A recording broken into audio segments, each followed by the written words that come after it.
তারিক তার স্ত্রী সারার সাথে একটি পুরনো গ্রামের বাড়িতে থাকত। জীবন সাদামাটা ছিল।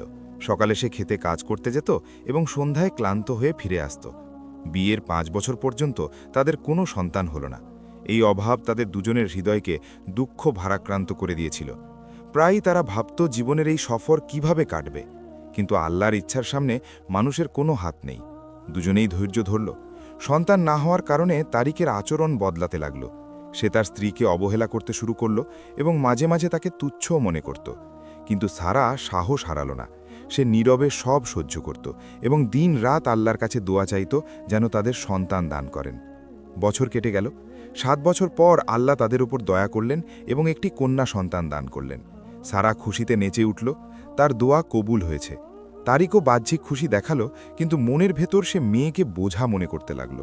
সারা তাকে বোঝাতো যে আল্লাহ আমাদের মেয়ে দিয়েছেন, তাই শুকরিয়া আদায় করা উচিত। কিন্তু তারিকের মনে অকৃতজ্ঞতা আর ঘৃণা ভরে রইল। সময় গড়িয়ে চলল। পরের বছর দ্বিতীয় মেয়ে জন্ম নিল। তারপর কিছুদিন পর তৃতীয় মেয়ে। সারা তো আল্লাহর সিদ্ধান্তে খুশি ছিল, কিন্তু তারিকের আচরণ আরও কঠিন হতে লাগল। সে স্ত্রীর সাথে সম্পর্ক পর্যন্ত নষ্ট করে ফেলল। প্রায়ই তাকে খোঁটা দিত এবং অপমান করত। সারা বারবার বোঝাতো যে এটা আল্লাহর সিদ্ধান্ত এবং এতেই আমাদের জন্য মঙ্গল আছে। কিন্তু তারিক এসব কথাকে ফালতু মনে করত। শেষমেশ তার কঠিনতা আর মূর্খতা এই পর্যায়ে পৌঁছালো যে সে সারাকে তালাক দিয়ে দিল। সারার ওপর যেন কেয়ামত নেমে এলো। তালাকের পর তার কাছে কোনো আশ্রয় রইল না। সে চিৎকার করত, কিন্তু শোনার মতো কেউ ছিল না। এখন তার দুঃখের সঙ্গেই শুধু আল্লাহই ছিলেন। তারিক শুধু তালাকই দিল না, বরং তাকে ঘর থেকেও বের করে দিল। ক্ষেতের এক কোণে একটা ছোট কাঁচা ঘর বানিয়ে তাকে মেয়েদের সাথে সেখানে পাঠিয়ে দিল। সময় কাটল এবং কিছুদিনের মধ্যেই খবর পাওয়া গেল যে তারিক মহল্লার এক মহিলাকে ধুমধাম করে বিয়ে করেছে। বরযাত্রী গেল, ওয়ালিমা হলো এবং সে হাসিখুশিতে নতুন জীবনে মগ্ন হয়ে গেল। তারিক আল্লাহর দেওয়া নিয়ামত ছেড়ে নিজের খুশি নিজে খোঁজার চেষ্টা করল। কিন্তু সে জানত না যে কুদরতের সিদ্ধান্ত অটল হয়। যখন মানুষ জুলুম করে তখন তার পরিণাম সবসময় বেদনাদায়ক হয়। কিন্তু কিছু লোক এটা ভুলে যায় এবং মনে করে যে জুলুম করে দুনিয়া সাজিয়ে নেওয়াই সফলতা। সারার মেয়েরা তখন অনেক ছোট ছিল। 3-4 বছর বয়সেই তাদের মায়ের সাথে কঠিন দিন দেখতে হলো। সারা তাদের জন্য দান খয়রাত আর সৎকার ওপর সংসার চালাত। দারিদ্র্য, অপমান আর একাকিত্ব সত্ত্বেও সে আল্লাহর ওপর ভরসা ছাড়েনি। তার বিশ্বাস ছিল যে আল্লাহ কোনো না কোনো রাস্তা নিশ্চয়ই বের করবেন। এদিকে তারিকের নতুন জীবন চলছিল। কিছুদিন পর আল্লাহ তাকে ছেলে দিলেন, একদম যেমনটা সে চেয়েছিল। মহল্লায় আলোচনা হতে লাগল। লোকেরা নানা কথা বলতে লাগল। কেউ বলতো তারিকের প্রথম বউ ভালো ছিল না, তাই ছেলে হয়নি। কেউ সারা জীবন নিয়ে খোঁটা দিয়ে বলতো সে যদি নেককার হতো তবে এত অপমানজনক অবস্থায় কেন থাকত। তারিক ছেলের জন্ম উপলক্ষে বিশাল দাওয়াত দিল, মহল্লাবাসীদের ডাকল, অনেক খাবার রান্না করালো এবং আনন্দ উৎসব করল। তার কাছে এই দিনটি জীবনের সবচেয়ে বড় সফলতা মনে হচ্ছিল। কিন্তু মানুষ জানে না যে আসল মঙ্গল কিসে আছে। পরিণামের হাকিকত শুধু আল্লাহর জানা থাকে। সময় নিজের গতিতে এগিয়ে চলল। দিন মাসে আর মাস বছরে পরিণত হল। 3 বছর পর তারিকের ঘরে দ্বিতীয় ছেলে হল। তারপর কয়েক বছর পর তৃতীয় ছেলে। তারিকের মনে শান্তি এলো। সে তার জুলুমকেই সঠিক মনে করতে শুরু করল। শয়তান তাকে বিশ্বাস করালো যে সে যা করছে সেটাই ঠিক। সে ভাবত আল্লাহ আমাকে 3 ছেলে দিয়েছেন, তার মানে আমি হকের ওপর আছি। অথচ দোষ পুরোপুরি তারই ছিল। তারিক খেতে কাজ করত আর নিজের ঘর সামলাত। এদিকে সারা তার 3 মেয়েকে নিয়ে দান, জাকাত আর সদকার ওপর জীবন কাটাচ্ছিল। একদিকে একজন জালিম খুশিতে ভরা জীবন কাটাচ্ছিল, অন্যদিকে একজন মাজলুম নারী সব দিক থেকে পরীক্ষায় আটকা পড়ে দারিদ্র্যের জীবন কাটাচ্ছিল। কিন্তু মনে রাখবেন, আল্লাহর ফয়সালা সবসময় অটল হয়। বাহ্য তো দেরি হয়। বছরের পর বছর কেটে গেল। সেই সময়ও এলো যখন তারিকের ছেলেরা যুবক হয়ে গেল। এখন তারিক নিজেই বার্ধক্যের দোরগোড়ায় পৌঁছে গেছে। কিছুদিন পর তারিক তার স্ত্রীকে বলল, বেগম সাহেবা, কোনো সুন্দরী মেয়ে দেখো, ধনী পরিবারের, যাতে বড় ছেলের বিয়ে দিতে পারি। অন্তত এই একটা দায়িত্ব তো পূরণ হোক। অন্যদিকে সারার 3 মেয়েও যৌবনের দোরগোড়ায় ছিল, কিন্তু দারিদ্র্য তাদের দুনিয়ার খুশি থেকে বঞ্চিত করে রেখেছিল। না ভালো কাপড়, না গহনা, না বিয়ের কোনো আশা। সব কিছু তাদের কাছে একটা স্বপ্নের মতো ছিল। কিছুদিন পর তারিক শহরে বড় ছেলের সম্বন্ধ ঠিক করে ফেলল। ঘরে খুশির পরিবেশ তৈরি হলো। তারিক, তার স্ত্রী আর ছেলে সবাই খুশিতে নাচছিল। সেই মুহূর্তেই এক ছেলে বলল, বাবা, বিয়েতে সারাকে অবশ্যই ডেকো, সেও তো আমাদের আত্মীয়। এটা শুনে তারিক অহংকারী সুরে বলল, বাবা, ওই পাগলদের ডাকার কি লাভ? তবে চলো ডেকে নি, যাতে তাদের নিজেদের ভুলের অনুভূতি হয়। যখন বিয়ের সময় ঘনিয়ে এলো, তখন সে সারাকে দাওয়াত দিল। সারা মনের গভীর থেকে খুশির সাথে দাওয়াত কবুল করল। বিয়ের দিন সে তার মেয়েদের সাথে শরিক হলো। সে শুধু অংশগ্রহণই করল না, বরং প্রচুর সেবা যত্নও করল। নিজের মেয়েদেরও তাকিদ দিল যেন তারা মন দিয়ে সবার সেবা করে। এভাবে বড় ছেলের বিয়ে হয়ে গেল।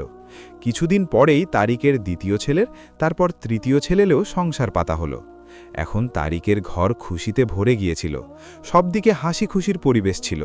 সে নিজের ছেলেদের সাজানো জীবন দেখে সন্তুষ্ট ছিল এবং এটাই মনে করত যে তাদের চেয়ে সুখী ও সফল আর কেউ নেই। এদিকে সারা তার মেয়েদের সাথে এখনও কুঁড়ে ঘরে জীবন কাটাচ্ছিল। তাদের অবস্থা এমন ছিল যে সকালে খাবার জুটলে রাতে উপবাস থাকতে হতো, আর যদি রাতে কিছু খেত তবে সকালের জন্য কিছু থাকত না। দারিদ্র্য আর অভাব জীবনকে এক ধারাবাহিক পরীক্ষায় পরিণত করেছিল। এর উপরও মানুষের খোঁটা শেষ হতো না। কেউ বলতো, নিজের স্বামী আর তার স্ত্রীর থেকে কিছু শেঠো, সে যদি ভালো না হতো তবে আজ এত সচ্ছল কেন হতো? এই কথাগুলো সারার বুকে তীরের মতো লাগত, কিন্তু সে চুপ থাকত। সবসময় মাথা নত করে আল্লাহর দরবারে কাঁদত আর চোখের পানি ফেলত।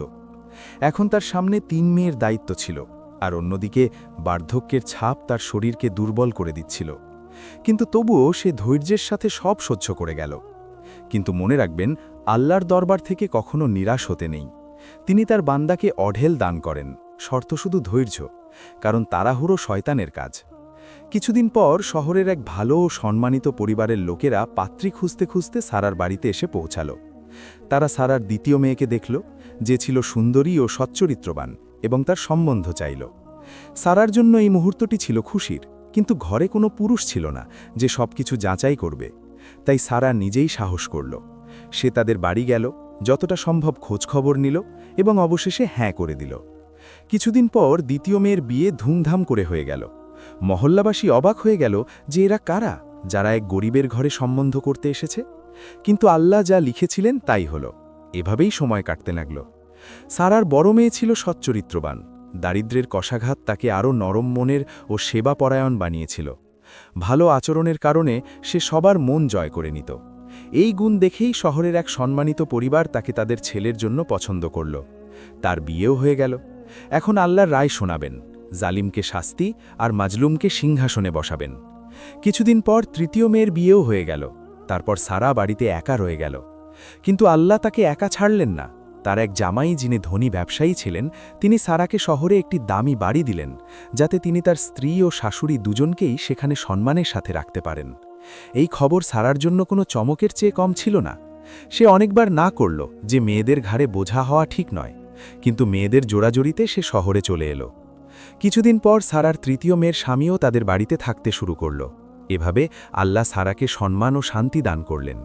এসব আল্লাহর ব্যবস্থাপনা ছিল। মানুষের নিজের কোনো সাধ্য নেই যে সে নিজেকে সম্মান বা মর্যাদা দেবে। আসল সম্মান ও অবস্থান শুধু আল্লাহই দেন।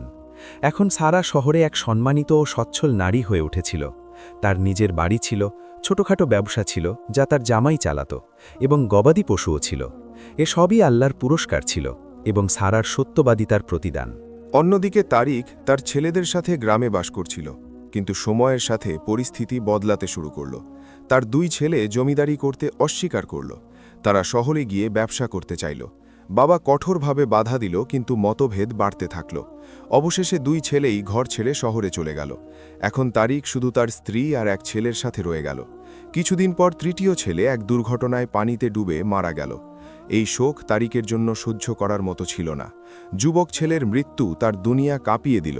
কয়েক বছরের মধ্যেই পরিস্থিতি এমন বদলালো যে খুশিতে ভরা ঘর ভেঙে চুরমার হয়ে গেল। মৃত ছেলের বউও কিছুদিন পর বাপের বাড়ি চলে গেল। অবশেষে তারিক আর তার স্ত্রী একা রয়ে গেল। সেই তারিক, যে একসময় নিজের খুশিতে গর্ব করত, এখন একাকিত্ব আর শোকের ছায়ায় ডুবে গেল। সময় কাটতে লাগল। তারিক দুঃখ আর কষ্টের ভারে নুয়ে পড়ে দুর্বল হয়ে গেল। সহ্য করার শক্তি শেষ হয়ে গেল। একদিন নিজের স্ত্রীর সাথে ঝগড়া হলো এবং ঝগড়া করতে করতে তাকেও তালাক দিয়ে দিল। দ্বিতীয় স্ত্রীর ওপর যেন কেয়ামত নেমে এলো। তখন সে বুঝতে পারল যে আসল দোষ তারিকেরই ছিল। সারা নির্দোষ ছিল। ছেলের মৃত্যু আর তালাকের শোকে সে অসুস্থ হয়ে পড়ল। কিছুদিন পরই ছেলেরা মাকে শহরে ডেকে নিল। এখন তারিক একদম একা হয়ে গেল। তার কাছে অঢেল সম্পত্তি আর আলিশান বাড়ি ছিল, কিন্তু খাওয়ার রুটি আর তা কেনার ক্ষমতাও ছিল না। একদিকে দুঃখের বোঝা, অন্যদিকে স্ত্রীর বিচ্ছেদ আর বার্ধক্যের দুর্বলতা, সব মিলে তাকে ধ্বংস করে দিল। সময় এভাবেই কাটতে লাগল। একদিন সারার বড় মেয়ে গ্রামে এসেছিল কিছু আত্মীয়ের সাথে দেখা করতে।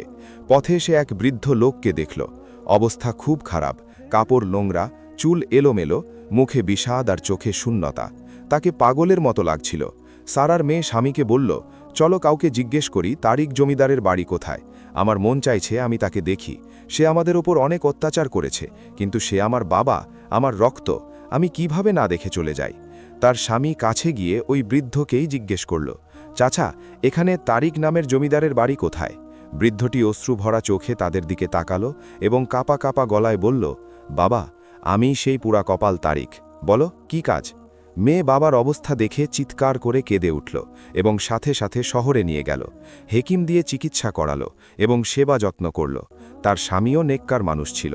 সে বলল, ইনি তোমার বাবা, সেবা করা তোমার ওপর ফরজ। মেয়ে সেবা শুরু করল এবং কিছুদিন পর তারিক চলাফেরা করার মতো সুস্থ হল। তারপর একদিন তারিক সারা ও মেয়েদের ডাকল এবং কাঁদতে কাঁদতে ক্ষমা চাইল। বলতে লাগল, সবচেয়ে বড় জুলুম আমি তোমাদের ওপর করেছি।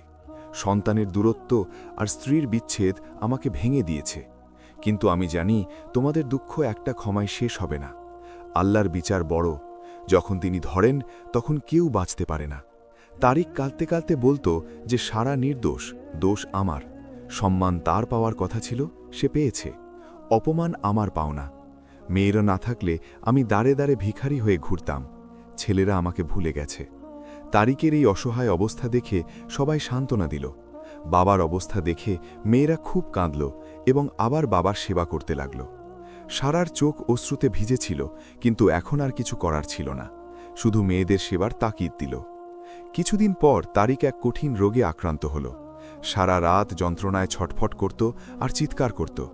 মেয়েরা পাশে দাঁড়িয়ে সেবা করত, সেই মেয়েরা যাদের সে তাড়িয়ে দিয়েছিল।